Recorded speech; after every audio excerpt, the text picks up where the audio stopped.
lasts for almost 10 years now. It is so sturdy and durable. Made of nice stainless steel.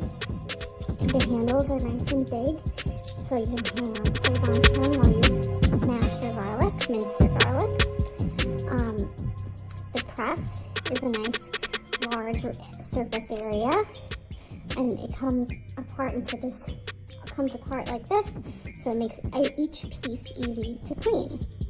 Now, I will admit that you do have to kind of dig out the skin of the garlic with like the sharp end of a knife sometimes if you don't take it all off before you press, and even if you do, a bunch gets stuck in here still. But it's nice and easy to press. The garlic comes out.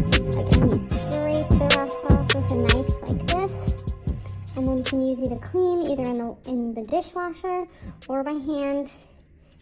And it's been nice and durable for almost 10 years.